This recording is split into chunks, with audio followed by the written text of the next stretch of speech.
Moi, minä oon Jenny ja tervetuloa tälle kanavalle. Tällä videolla me käydään läpi manifestointityökaluja, taktiikoita, jotka toimii, ainakin in my humble opinion. Nämä on semmosia, mitkä on mulle toiminut ja joita käytän jatkuvasti. Joten ehkä näistä on myös apua sulle. Okei. Ensimmäisenä on Dream Board, eli Vision Board, eli unelmakartta. Mie teen unelmakartan ainakin joka vuoden ajalle, joskus jopa 2 saman vuoden ajan aikana, jos on manifestoinut supernopeasti. Ja mie käytän tähän Pinterestia, ja Pinterestistä löytyy siis mitä nyt ikinä voi halutakaan kuvina, ja sit käytän Canvaa siihen asetteluun, niiden kuvien asetteluun, ja teen aina läppärin taustakuvaksi yhden ja sitten puhelimen taustakuvaksi toisen, niin että sulla on sitten se visio mielessä ja näet sen niinku tosi usein. Välillä joskus tulostan myös sen oma unelmakartan ja lyön sen sitten johonkin seinälle niin, että sitä näkee koko ajan, niin pysyy sitten mielessä itsellä se, että miksi mie teen, mitä mie teen ja mikä mulla on tavoite ja mikä mulla on intentio ja mikä mun unelma on. Tässä voi mennä jopa niin pitkälle, että sit photoshoppaa niihin Pinterest-kuviin oman naamansa. Tiedän monia, jotka tekee näin ja toimii.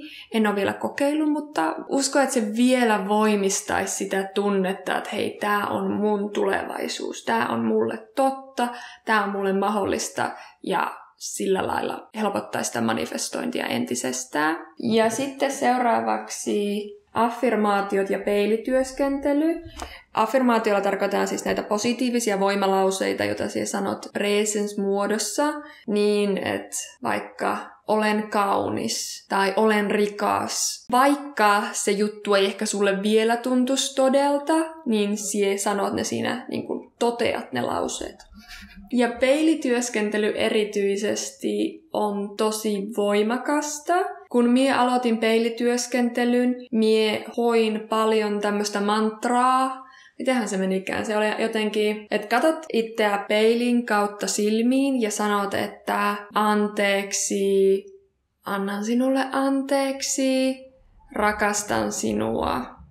Miepä etin ja lisään tähän se oikean mantran, mutta siis tommoset peilin kautta tehtävät affirmaatiot on vaan niinkö erityisen voimakkaita, kun sä katot itse silmiin oikein vasempaan silmään, niin sie katot itseä suoraan sieluun ja sanot sen asian itsellesi. Ja affirmaatiot ei ehkä pelkästään näin vaan muuta sun maailmaa, mutta affirmaatiot on mahtava työkalu myös löytää niitä juttuja, missä sulla on vielä työstettävää. Eli jos sun affirmaatio vaikka on, että saan helposti ystäviä ja sieltä ekana kun sä kuulet tuon affirmaation, niin sä tiedät, että sulla on sit joku blokki tätä vastaan. Ehkä sulla on joku lapsuuden muisto, missä sä olet ulkopuolinen aina, tai joku pitää sua vielä niinku otteessaan, että affirmaatio ei vielä sulle tunnu todelta, ja se näyttää sulle, että tätä kannattaa vielä työstää, niin että se affirmaatio alkaa tuntua luonnolliselta ja osalta sua ja sun uudelta totuudelta. Tähän liittyen on myös noi subliminaalit, joita minä olen alkanut käyttää tosi paljon viime aikoina. Nämä on yleensä niinku affirmaatiota myös, mutta ne on niin hiljaisella, että sun tietoinen mieli ei kuule niitä, mutta sun alitajunta kyllä tiedostaa ne. Ja sen takia subliminaalien sanotaan auttavan just siinä, että sun tietoinen mieli ei kerkeä blokkaamaan ja olla sillä no en ole rikasta, en ole hyvä ihmisten kanssa tai en ole menestynyt. Vaan ne tulee sitten suoraan tonne alitajuntaan ja sitä kautta muuttaa sitä sun omaa todellisuutta ja ajattelutapaa. Ja minä uskon näihin. Minä olen vasta aika vähän aikaa käyttänyt näitä, joten en ole vielä ihan hirveän kokenut, mutta sen tuntee siinä omassa värähtelyssä. Se nostattaa jotenkin sitä värähtelyä. Vaikka sit kuule, mitä ne affirmaatiot on, mutta se menee jonnekin tonne syvemmälle. Joten suosittelen kokeilemaan. Sitten Sex Magic.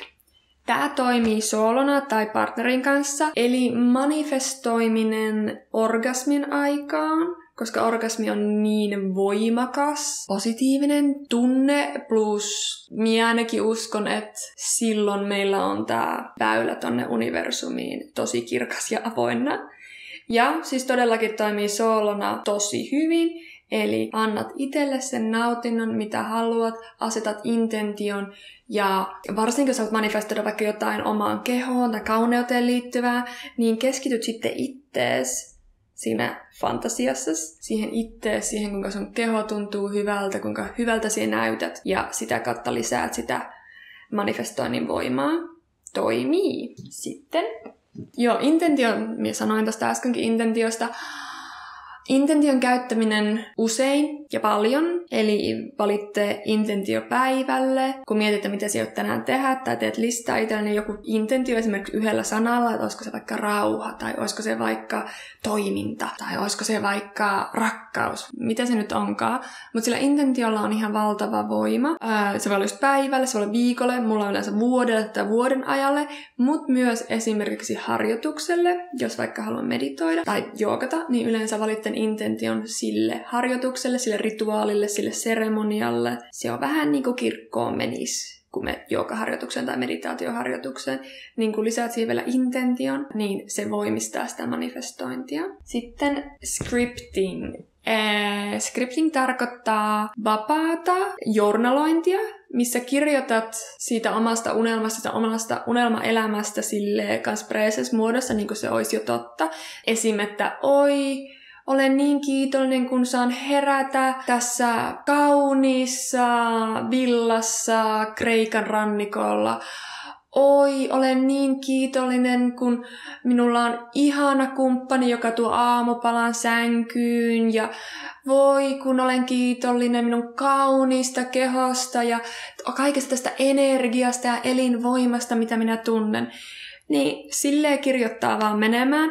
Minä kirjoitan joka ilta yhden sivullisen juuri tänne omaan päiväkirjani. Ihan mitä nyt haluankaan manifestoida sille rennolla kädellä ja sille kiitollisuudesta lähtien, että kuinka kiitollinen minä olen tästä, kuinka minä rakastan tätä elämää ja sitä, että saan tehdä mitä haluan joka päivä ja voiko minä rakastaa, vaikka jos minä halutaan vaatetta manifestoida, niin rakastan, miltä se vaate tuntuu mun iholla.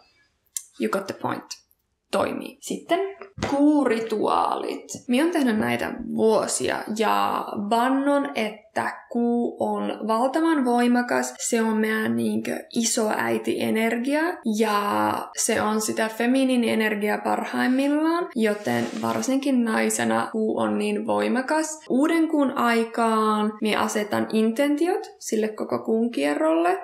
Ja ennen uutta kuuta yleensä tykkään hävittää asioita, eli tehdä tämmöistä decluttering, viedä vaatteita kierrätykseen tai siivota, mutta myös paljon ihan mielentasolla. Että hei, tää ajatusmalli ei tue enää mua, niin off you go.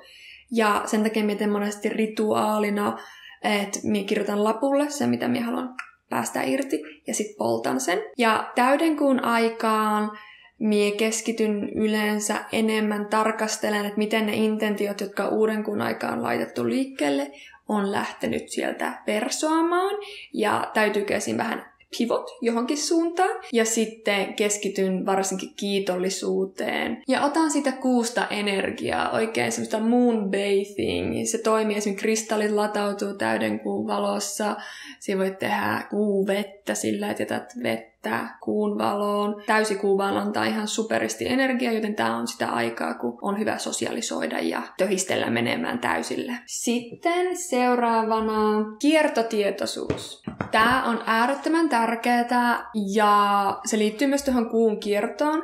Eli ehkä kierto on synkassa kuun kanssa, mutta jos ei oo, niin silti samat ideat pätee. Eli silloin kun vuodat, se on hyvä aikaa laittaa intentioita ja laittaa niitä siemeniä multaan. Sitten follikulaarissa ne verresot alkaa puhkeen. Ovulaatio on täysikuu, eli silloin juhlitaan sitä omaa menestystä, niitä intentioita, plus tarvittaessa muutetaan vähän suuntaa, ja luteaalissa sitten päästään irti siitä, mikä ei ole toiminut. Et sen takia siinä ootkin vähän enemmän kriittinen ja negatiivinen siihen aikaan, ja kun siellä alat luottaa siihen omaan kiertoon ja sen voimaan ja sen viisauteen, niin se luteaali tulee sulle ihan yhtä tärkeäksi ja rakkaaksi kuin ne ovulaation fiilikset tai follikulaarin. Silloin luteaali-aikaan se pitutus, se on niin tärkeetä. Se kertoo sulle, että hei, tää ei toimi. Ja jos se joka kerta se luteaali-aikaan ne samat asiat painaa mieltä, niin hei, se kertoo sulle, että on aika päästään niistä irti. Niin, että siinä voit manifestoida jotain parempaa sit seuraavassa kierrossa, kun asetat intentiot. Niinhän. Viimeisenä. Varjotyöskentely. Tää tarkoittaa just niitä omien kaikenlaisten varjojen tutkimista. Ihan itsesabotaasista lähtien. Se on ehkä yksi tärkeimmistä. Olla itse rehellinen ja tarkastella niitä omia sabotaasitapoja, että mitä sie teet, miten sie oot itsellesi ilkeä. Ja sit niitä omia esimerkiksi traumareaktioita, että miksi teen näitä juttuja, miksi aina teen näin, tai miksi vaikka aina rakastun tuommoisiin miehiin, ja sit vähän tutkia niitä asioita. Se on musta paras tapa on olla läsnä, rehellinen, tutkia asia, vähän niin kuin avata se haava ja tuntea ne tunteet, mitkä sä oot ehkä vaan yrittänyt peittää.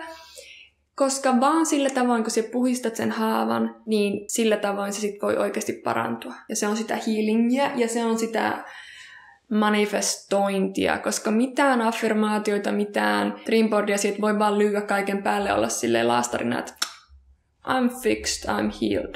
Vaan täytyy katsoa vähän syvemmälle ja tarkastella, että mitä mie teen, mitä itse tuhoavia juttuja mie teen.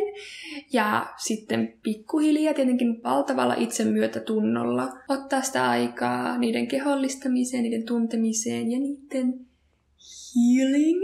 Ja joo, nämä on näitä mun tärkeimpiä työkaluja manifestoimiseen. Kokeilen aina, kun löytyy joku uusi vinkkinen, niin tykkään kokeilla aina, mutta nämä on sellaiset, jotka on pysynyt mun manifestointityökaluna jo vuosia. Paitsi ne subliminaalit on uusia, mutta intuitio kertoo, että tämä on hyvä. Ja totta kai manifestointiin nämä pelkät työkalut ei auta, vaan tärkeintä on sitten toiminta, eli align your actions with your intentions, koska vaikka kuinka istusit sen oman unelmakarttas eessä ja hokisit affirmaatioita, mutta jos et se ikinä put yourself out there, lähde liikkeelle, ota niitä riskejä, tutustu uusiin ihmisiin, niin asioita ei ole tapahtumaan, ei sitten millään, mutta näitä työkalut voi olla hyvä apu ja tärkeä tuki siinä manifestointimatkalla. Joten muistathan, että kaikki on sulle mahdollista ja unelmat on sua varten. Everything you desire desires you even more. Joten lähdepäs töhisemään ja toimimaan kohti niitä omia unelmia. Niinhän. Okei, kiitos paljon, että olit mukana. Toivottavasti tästä oli apua. Ja muistathan laittaa tämän kanavan tilaukseen, tykätä videosta, jättää kommenttia. Seurataan Instagramissa Jenny Jakkila ja nähdään taas ensi kerralla.